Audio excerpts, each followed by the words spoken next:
The House of Commons sat for what seems like the first time in a year today.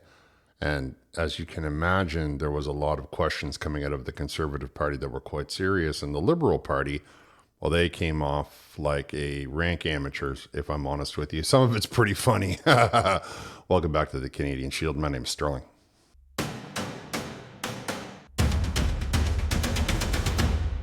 Well, the Liberal Party came into the House of Commons today trying to, I think, make a point or bang their chest or something. They wanted to look like they were in charge and in control of the whole thing.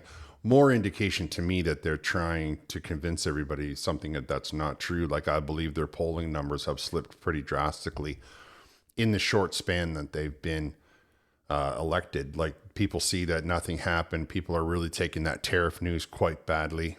And of course they are. I mean, Mark Carney will try to tell you that he's going to take all the tariffs, what he did leave on, and he's going to spend it on people that are losing their jobs. But people are broke, and you want us to pay more money for American products. That's kind of American products that we can't get in Canada because they're not manufactured here. Anyway, that's a different video. In this one, I want to point out how the Liberals were just, I don't think I saw anyone beyond Mark Carney and Champagne finish the question that they were asked. Like, they would stand up and they would all thank the people that voted for them. And then they would start to talk and the clock would run out on them. Or they would be fixing their hair as soon as they see him on camera. You won't believe the way Chrystia Freeland was behaving the first time the camera was. I'm telling you. And I just want you to see these things because it was a clown show on the side of the Liberal Party. There's no denying that. But we'll give them first day jitters and all the rest of it if you want. However, there were some really choice things that I think you and I can get a really good laugh out of. So let's have a look at those. I didn't leave all of his answer, but we'll start with Mark Carney because he stood up to make an answer. And then somebody from the Conservative side said a jab that would turn out to be the theme for the Liberal Party for the for the whole session. Oh man, I'm telling you. Mr. Speaker, may I first thank my constituents from Nepean for giving me the honor of being here.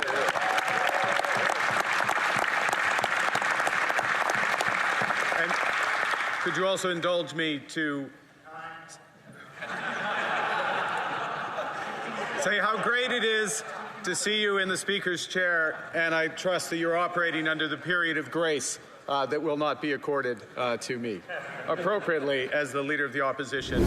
So for those of you that are not aware, there are two gigantic televisions in the House of Commons, and people that are sitting can see themselves on TV when it comes up because it's like a jumbo. There's two of them, right? They're very big, like, you know, like at a hockey game or a baseball game or something. Like, they're very large. I don't know their exact size, but I know they're massive, you know?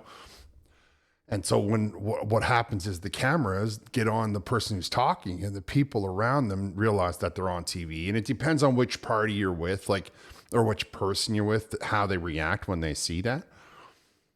Oftentimes the Conservatives don't seem to care. They just like do whatever they're doing. But the Liberals, they want to nod and smile and they want to pretend like everything you're saying is engrossing, even though all you're really doing is avoiding the answer, right? So they asked a question of the brand new housing minister because that's important. Now, I want you to look at Chrystia Freeland, who's just down in the corner, like, you know, what's going to be my left of the shot. Like, you can't really miss her. And then I want you to take a look at the way when she realizes she's on TV. Now, in the middle, they ran his name and his title over the top of her face. So I put that part real short. I'm telling you. Merci, Monsieur le Président. Et je suis honoré. It's an honor for me to be here in the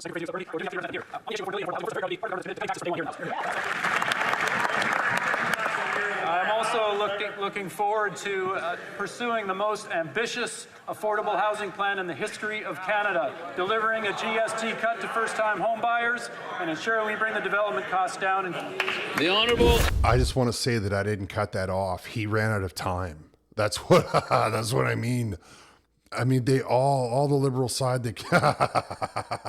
they were cut off. Like, every time somebody stood up, they would just keep talking.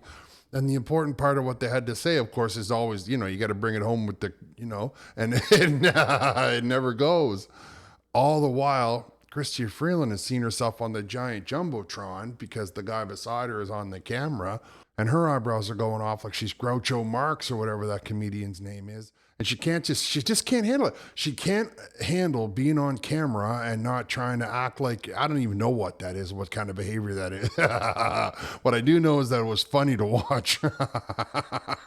I mean, imagine in your mind, this woman is a member of parliament representing a riding in this country, getting hundreds of thousands of tax dollars and all kinds of write-offs, lunch paid for, free chauffeur, free car.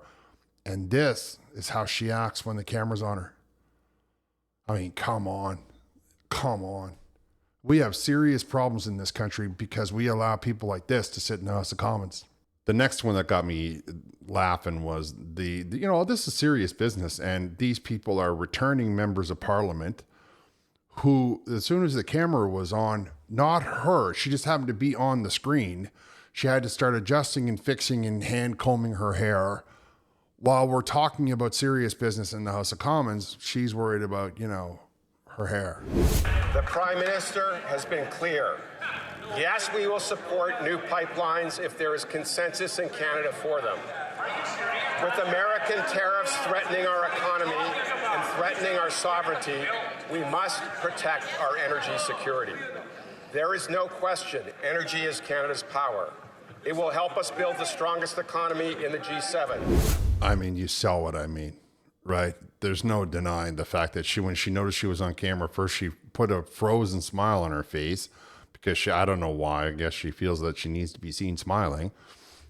Serious business, homelessness everywhere, dollars worth nothing, tariffs through the roof, all kinds of problems in this country. Country's collapsing in on itself. We had one of the MPs, the environment minister, stood up today and basically said that, there's no project that's going to be approved that's not low carbon. So that's the end of that pipeline. That's going to make Alberta really happy. I mean, I'll get to that. But this, I'll do that in a different video. But this is serious business. And she's got a smile painted on her face like she's, I don't even know what. And all she can think to do is fix her hair. There are people who said, yeah, that's who I want representing me in this government at this time. Her, this is the one for me.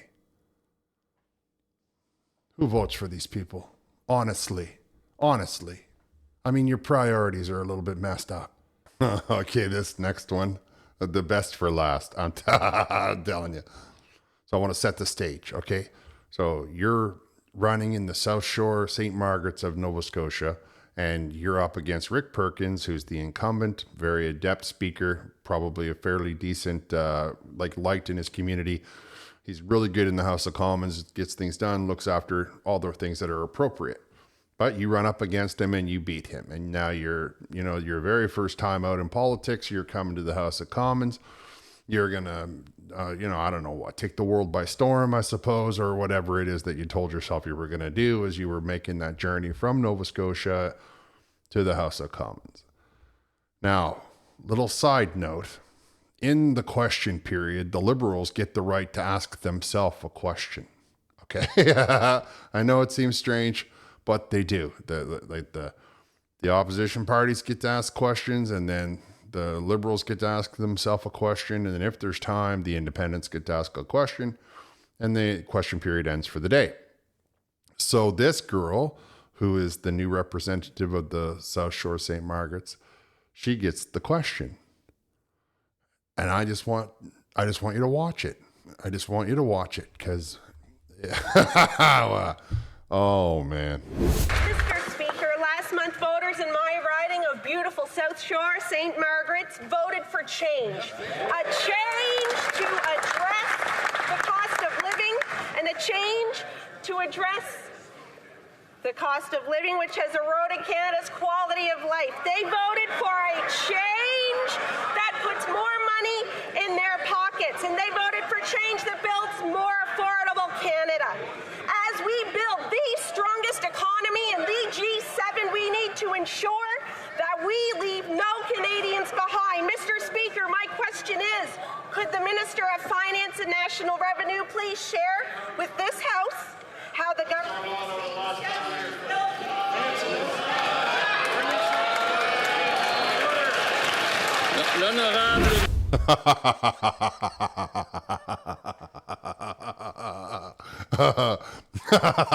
Not only did the Liberals not be the change, change was the word the Conservatives were using for their entire campaign. So this woman, this MP, this member of parliament, 150 grand she gets paid or whatever, she comes into the thing, gets the question, the main question that you get to ask your own party. It's all eyes on you. You talk about how you were elected for change, which of course was the Conservative slogan, and you don't even get the question off. You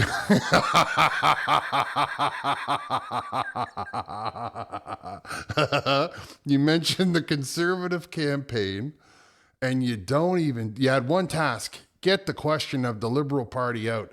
I mean, of course they knew it. It was all typed out and ready to go for champagne, but you fall flat on your face.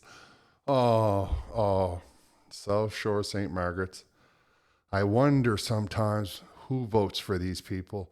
And honestly, if you're from the South Shore St. Margaret's watching this and you casted your vote for that woman, you should be asking for your vote back, because this girl is...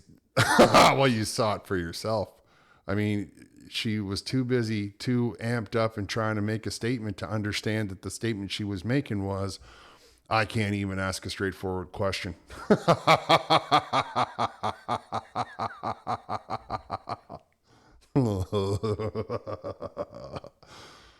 Oh, that was the kind of day the Liberals had. And I'm telling you, that's just the kind of country that we're going to have, because the Liberal Party is not serious.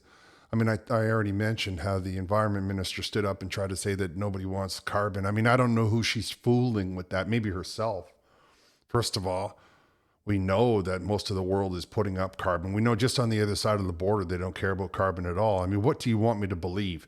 That somehow our tiny little contribution of oil and gas going off to Europe, where they're basically taking every drop they can get their hands on, is somehow going to offset the carbon footprint of China, India, and the United States of America, where they got more cars per capita than anywhere on earth.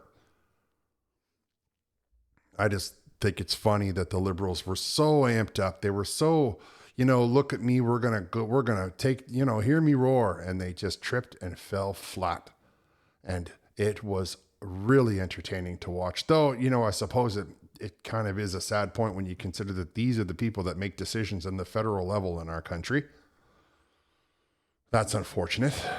Maybe next time, if you voted for the Liberal Party and you're out there listening to my voice, you'll think your way through your vote. You won't vote for the party, you'll vote for the person, and you'll understand whether or not they're a competent person. All right, let me know what you think down in the comments. I'm going to wrap here. Thank you for listening. I'll talk to you next time.